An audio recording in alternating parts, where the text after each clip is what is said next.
এই প্রচণ্ড গরমের সময় সুগার বা ডায়াবেটিসের পেশেন্টরা খুবই সমস্যার মধ্যে পড়েন, কারণ এই সময় খাওয়া দাওয়ার অনেক সমস্যা হয়। এই গরমে ডিহাইড্রেশন হয় এবং প্রতিনিয়ত শরীর খারাপ হতে থাকে। আজ আমরা আলোচনা করব ডায়াবেটিস বা সুগারের পেশেন্টরা এই গরমের সময় কিভাবে খাওয়া দাওয়া করবেন, কী ধরনের ফল খাবেন এবং নিজের সুগার বা ডায়াবেটিসকে কি করে কন্ট্রোলে রাখবেন। সেই সমস্ত বিষয় নিয়ে আজকে আলোচনা করছেন আর.এন. টেগোর হসপিটালের বিশিষ্ট কনসালটেন্ট এন্ডোক্রোনোলজিস্ট এবং diabetologist doctor professor Debmalya Sanyal. আমি professor doctor Debmalya Sanyal, consultant endocrinologist R N. Tagore hospital. আমাদের ডায়াবেটিসের পেশেন্টদের নানা রকম সমস্যা হতে পারে। বিশেষ করে এই গ্রীষ্মকাল যেটা আসছে তার সাথে আরো কিছু সমস্যা দেখা দিতে পারে। যেরকম অনেক ক্ষেত্রেই যেটা সমস্যা দেখা দেয় কি, ডায়াবেটিস পেশেন্টরা খাবারের রেগুলারিটি এবং টাইমিংটা মিস করে, কারণ গরমকালে অনেক সময় খাবার ইচ্ছেটা কমে যায়। বিশেষ করে খুব বেশি যখন গরম পড়ে সেক্ষেত্রে যেটা সমস্যা দেখা দেয় যে অনেকটা খাবারের গ্যাপ বা খাবারের পরিমাণটা কমিয়ে দিল, বা রাত্রিবেলা গরমের মধ্যে খেতে ইচ্ছা করলো না, সেক্ষেত্রে খাবারটা স্কিপ করে গেল। সেক্ষেত্রে যারা ওষুধ বা ইনসুলিন নেওয়া হয় যাদের, সেই ধরনের ডায়াবেটিস পেশেন্টদের সুগারের মাত্রাটা অতিরিক্ত কমে যাওয়ার একটা সম্ভাবনা দেখা যেতে পারে, যেখানে ওষুধও খাওয়া হচ্ছে অথচ খাবারটা ঠিক মতো খাওয়া হচ্ছে না, বা সময় মতো যেটা 3টে স্ন্যাক এবং 3টে মিল করা হয় সেটা হচ্ছে না, বা একটা মিল যদি স্কিপ করে যাওয়া হয় সেটা এরকম একটা সুগার কমে যাওয়া বা যাকে বলে হাইপোগ্লাইসিমিয়া হতে পারে। সেটা আমরা সবসময় বলে থাকি যে সময় মতো 3 ঘন্টা অন্তর অন্তর খাওয়া, খাবারের পরিমাণ একটা নিয়ন্ত্রণে রাখা এবং নির্দিষ্ট সময়ে খাওয়া, এবং ব্রেকফাস্ট আর লাঞ্চের মাঝখানে একটা কিছু খাওয়া, আর সন্ধ্যেবেলা একটা কিছু খাওয়া, সেইটা কিন্তু খুব জরুরি। এবং পরিমাণটাও যেন ঝপ করে কমানো না হয়, এবং ওষুধের নিয়ম যেটা থাকে সেটাও যেন মেনে চলা। 2 নম্বর যেটা হয় যে জলের পরিমাণটা অনেক ক্ষেত্রে অনেকে গরমের মধ্যে জলটা অতটা বেশি যতটা বাড়ানোর প্রয়োজন সেটা হয় না, সেক্ষেত্রে একটা ডিহাইড্রেশনের সমস্যা আসতে পারে। বিশেষ করে যদি ইনঅ্যাডিকুয়েট কম পরিমাণ জল যদি খাওয়া হয় সেক্ষেত্রে একটা ডিহাইড্রেশন হতে পারে। বেসিক্যালি যারা ইনসুলিন নিচ্ছেন বা টাইপ 1 ডায়াবেটিস তাদের ক্ষেত্রে এই অতি গরমের সময় ঘাম প্লাস জল কম করে খাওয়া, তার জন্য ডিহাইড্রেশন হলে তখন একটা ডায়াবেটিক কিটোঅ্যাসিডোসিস বা হাইপার অসমোলার স্টেট বা হাইপার অসমোলার কোমা সেটা হতে পারে, যেটা কিন্তু খুব লাইফ থ্রেটেনিং হতে পারে, কারণ সেক্ষেত্রে সুগারটা অনেকটা বেড়ে যায় এবং ডিহাইড্রেশন হতে পারে।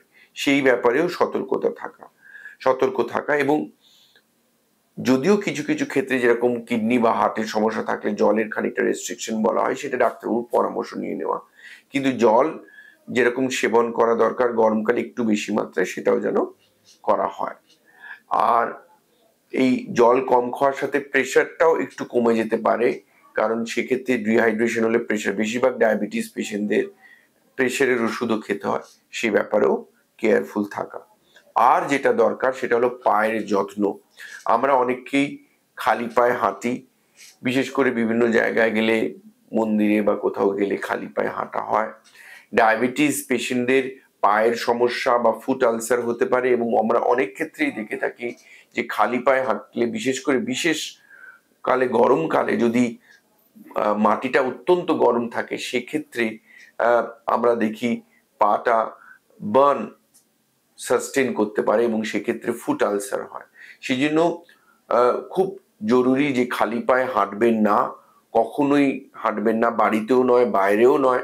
আজকে বাড়ির নিজের ছাদটাও প্রচন্ড গরম থাকতে পারে বা বারান্দাটাও প্রচন্ড গরম থাকতে পারে, সেক্ষেত্রেও একটু সময়, অল্প সময়ের জন্য বাইরে বেরোলেও সেক্ষেত্রে একটা বার্ন ইনজুরি সাস্টেন করলে সেক্ষেত্রে একটা ব্লিস্টার হয়ে যেতে পারে এবং তার থেকে পায়ে ঘা হতে পারে।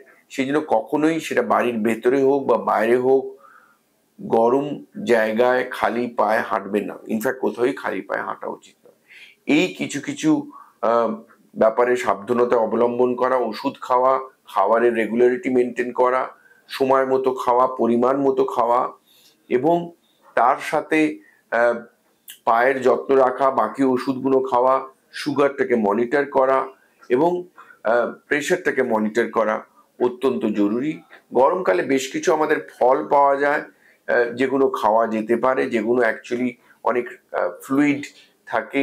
সেই ফলগুলোর মধ্যে যেরকম জামরুল থাকে সেটা খাওয়া যেতে পারে, কিন্তু কিছু কিছু ফল আছে যেরকম তরমুজ বা আম, সেগুলোও কিন্তু অল্প মাত্রায় খাওয়া যায়, কিন্তু অতিরিক্ত মাত্রায় খেলে আবার সুগারটা বেড়ে যেতে পারে। সেগুলো কম পরিমাণে, আমও খাওয়া যায় অল্প পরিমাণে যদি কারোর সুগার কন্ট্রোলে থাকে, বা তরমুজ, কিন্তু সেগুলো পরিমিত পরিমাণে খেতে হয়। শুধু সব ফল খাওয়া যায় পরিমিত পরিমাণে।